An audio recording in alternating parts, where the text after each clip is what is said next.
Sunita train में bread पकौड़े बेचा करती थी। रोजाना सुबह उठकर वो गरम गरम ब्रेड पकौड़े बनाती और ट्रेन में बेचती। ब्रेड पकौड़ा ले लो, ब्रेड पकौड़ा, गरम गरम ब्रेड पकौड़ा, हरी लाल चटनी के साथ गरम गरम ब्रेड पकौड़ा ले लो। अरे एक ब्रेड पकौड़ा देना। ये लो साहब, 10 रुपए का हुआ। ये लो 10 रुपए। हेलो, हाँ बोलो। फोन में आवाज साफ नहीं आ रही है। अभी पकौड़े बेच रही हो, तुम घर पहुंचो। और हाँ, सब्जी लेते जाना। पूजा को बोलना मैं थोड़ी देर में घर में आ जाऊंगी, तब तक वो सब्जी बनाकर रख लेगी। हाँ रखती हूँ, पकौड़े बेचने दो अब, नहीं तो ठंडे हो जाएंगे तो ग्राहक खरीदेंगे नहीं। सुनीता का पति मोहन रेलवे स्टेशन पर ही कुली का काम करता था। दोपहर के समय जब धूप बढ़ जाती तब मोहन घर चला जाता था। फिर शाम के समय वो स्टेशन पर आता और देर रात तक काम करता। अपने पति की मदद करने के लिए सुनीता ने सुबह सुबह ट्रेन में पकौड़े बेचना शुरू किया था ताकि घर के खर्चे में मदद हो सके।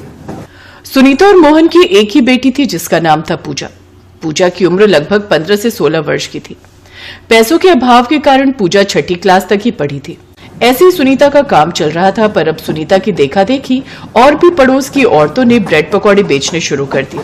अब सुनीता किसी का हाथ तो रोक नहीं सकती थी, पर वो परेशान हो गई क्योंकि इस वजह से उसके काम पर असर पड़ गया था। जहां पहले वो रोजाना के 30-40 पकौड़े आराम से बेच लेती थी, वहीं अब 10 पकौड़े भी बड़ी मुश्किल से बिक रहे थे। सुनीता एक काम कर, तू ये ब्रेड पकौड़ा बेचना छोड़ दे। बेकार में तू रोज नुकसान करती है। बेसन, तेल, ब्रेड, मिर्च, मसाला, सब कुछ तो लगता है। कमाई 100 रुपए की नहीं होती और लागत उससे ज्यादा की होती है। हाँ, थोड़े दिन और देखती हूँ, अगर नहीं चला तो कुछ और सोच लूंगी। अभी जो बनाए हुए हैं वो तो बेच ही आऊं। माँ, आज मैं भी तुम्हारे साथ चलती हूँ। आज घर पर तो कोई काम है नहीं और तुम कह रही हो कि तुम्हारे सिर में भी दर्द है। तुम जाओगी तो मुझे तुम्हारी चिंता रहेगी। चलो मैं साथ चलती हूँ। लेती जा पूजा को, सही कह रही है। अकेले कहीं चक्कर खाकर गिर गई तो और मुसीबत आ जाएगी। काम की चिंता से कुछ दिनों से सुनीता का बीपी बढ़ा हुआ था। इस वजह से उसके शरीर में भी दर्द था। पूजा भी सुनीता के साथ ब्रेड पकौड़े बेचने चली गई। बेटा, एक ब्रेड पकौड़ा देना। जी आंटी जी, ये लीजिए। ब्रेड पकौड़े ले लो, ब्रेड पकौड़े, गर्मा गर्म ब्रेड पकौड़े, लाल हरी चटनी के साथ स्वादिष्ट ब्रेड पकौड़े।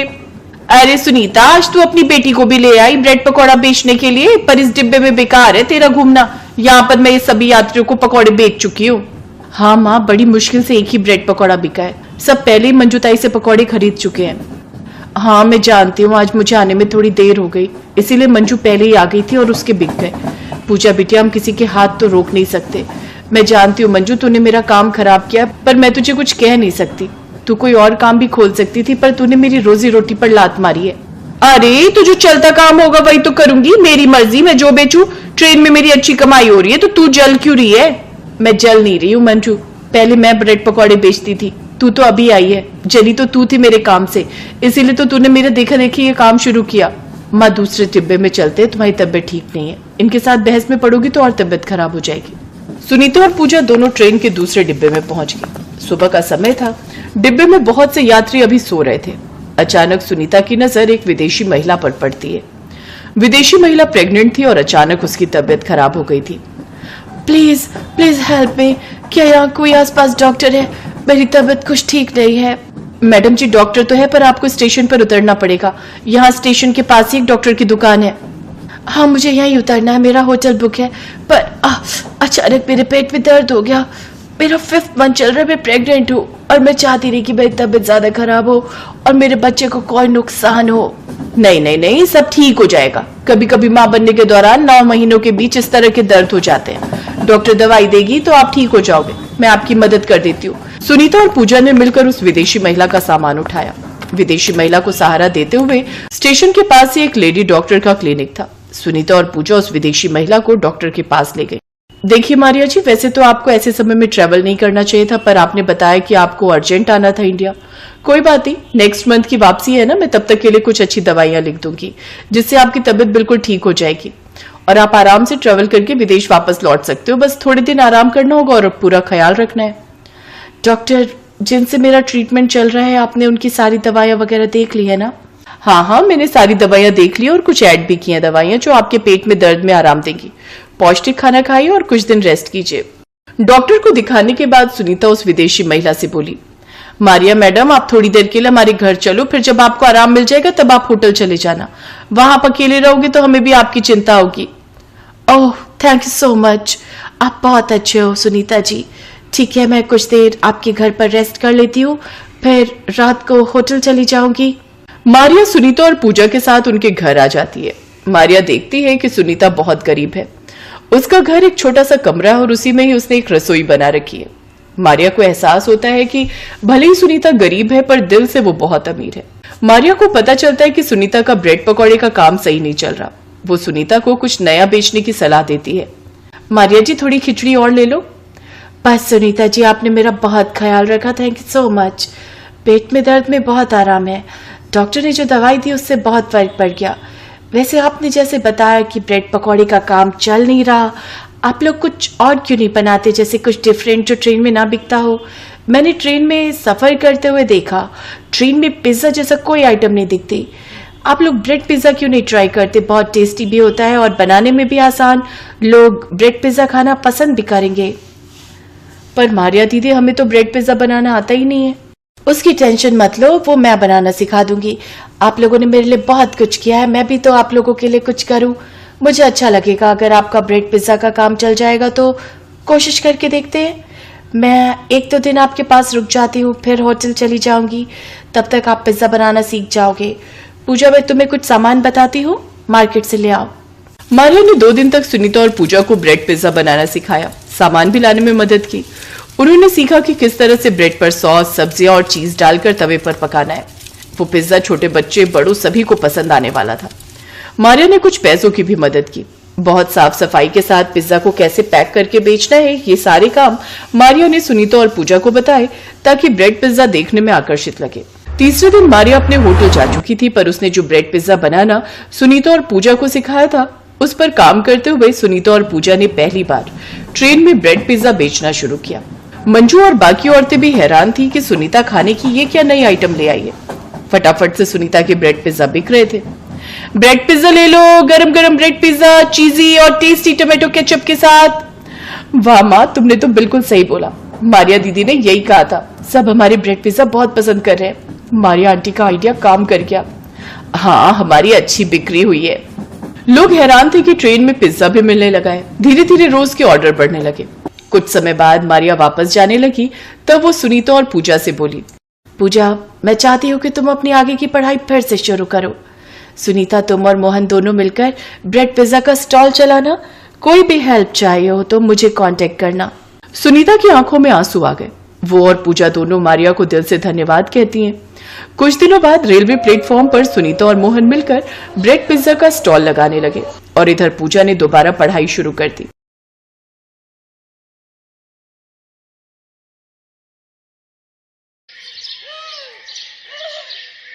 बहू, आज तेरी पहली रसोई है।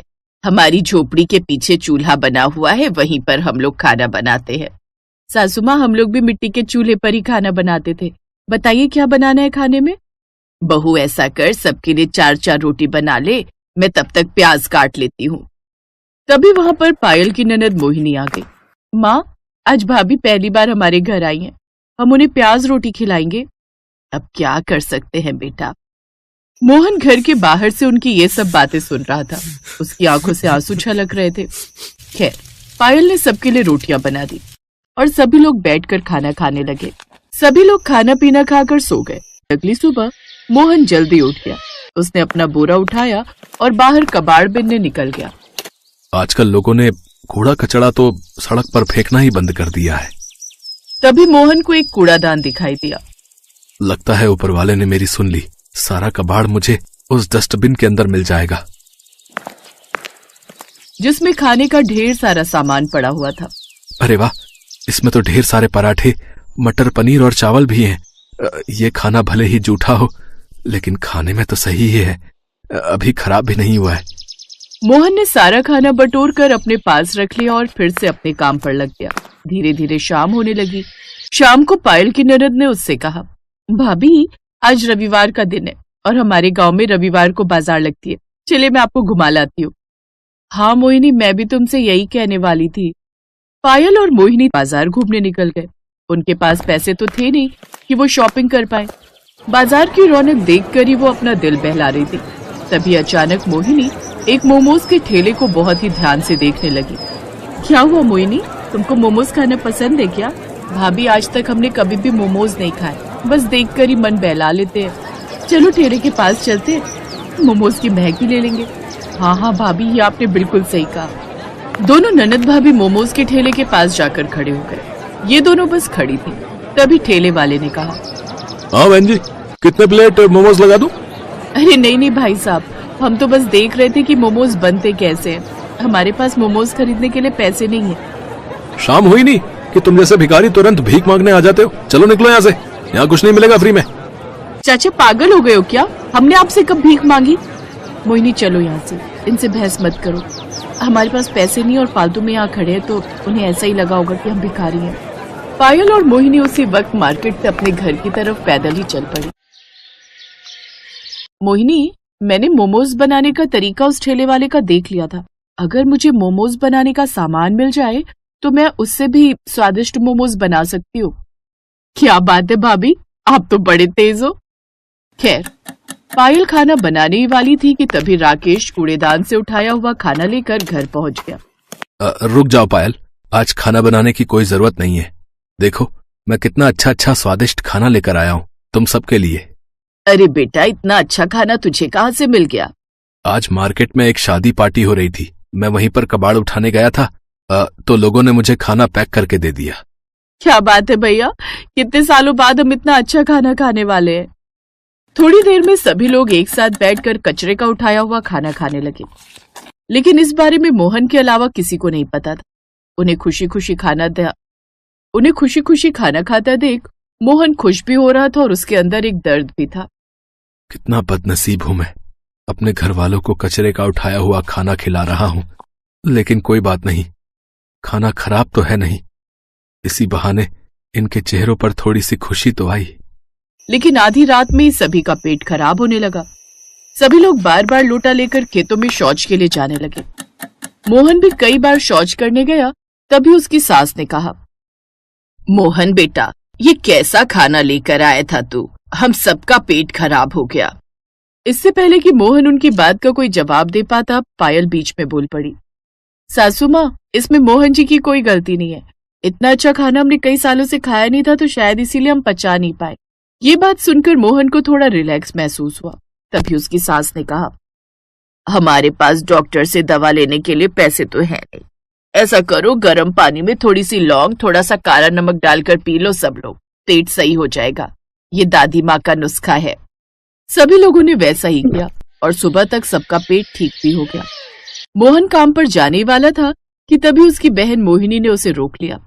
भैया, हम सबको ना मोमोज खाने का बहुत मन कर रहा है। भाभी का भी बहुत मन है मोमोज खाने का। उन्हें मोमोज बनाना आता भी है। शाम को जब आप आना तो मोमोज बनाने का सामान लेते आना। बहन, मोमोज बनाने का सामान बहुत महंगा मिलता है। प्याज, आलू, हरी मिर्च, लहसुन, ये सब तो हम अपने घर के बाहर खुद ही उगा लेते हैं। जो पैसे मैं कमाता हूँ उससे घर चलना ही मुश्किल है, फिर भी मैं कोशिश करूंगा। कोशिश नहीं, लेकर आना भैया। एक बहन होकर मैं आपसे जिद भी नहीं कर सकती क्या? मोहन उसी वक्त अपने आंसुओं को छुपाते हुए काम पर निकल गया और सड़कों पर कूड़ा बिनने लगा। घूमते घूमते वो बहुत दूर निकल गया, फिर भी उसे कोई कबाड़ नहीं मिला। कितना बदनसीब भाई हूं मैं, अपनी बहन की एक छोटी सी ख्वाहिश भी पूरी न कर सका। घर पहुंचते ही मोहिनी ने उससे कहा, भैया, भाई अपनी बहन के लिए ना जाने क्या क्या कर देता है और आप एक छोटा सा काम नहीं कर पाए। मोहन की पत्नी पायल थोड़ी समझदार थी।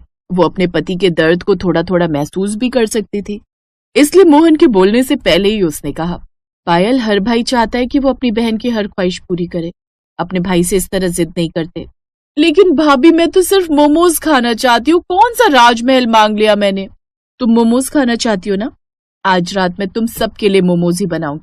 लेकिन बहू, हमारे पास तो मोमोज बनाने का सामान ही नहीं है।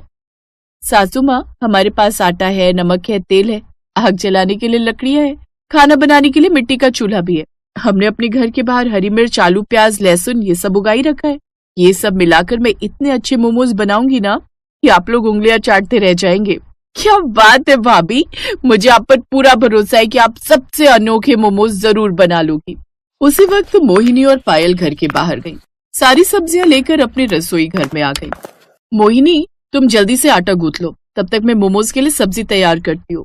मोहिनी आटा गूंथने लगी और पायल सारी सब्जियां फ्राई करने के बाद उसकी महक बहुत अच्छी लगने लगी। भाभी, सब्जी की महक तो कमाल की आ रही है। तो इस तरह उन्होंने ढेर सारे फ्राइड मोमोज बना लिए जो सिर्फ आटा और घरेलू हरी सब्जियों से बने थे। भाभी, आपने तो चमत्कार कर दिया। मोहिनी और पायल ने मिलकर सभी के लिए मोमोज परोस दिए। उसकी सास और मोहन सब साथ बैठकर मोमोज खाने लगे। मोमोज आज मैंने अपनी जिंदगी में पहली बार खाया है, लेकिन फिर भी मैं शर्त लगाकर कह सकती हूँ कि इतना स्वादिष्ट मोमोज बड़े से बड़े होटल में भी नहीं मिलेगा। हाँ पायल, तुम दोनों ने तो कमाल कर दिया। अगर इसका स्वाद इतना ही अच्छा है तो क्यों ना हम घर के बाहर सब्जी वाले देसी मोमोज बेचें। अगले दिन से पायल और मोहिनी घर के अंदर देसी मोमोज बनाने लगी। लोगों को उन मोमोज का स्वाद सबसे अलग और स्वादिष्ट लगा।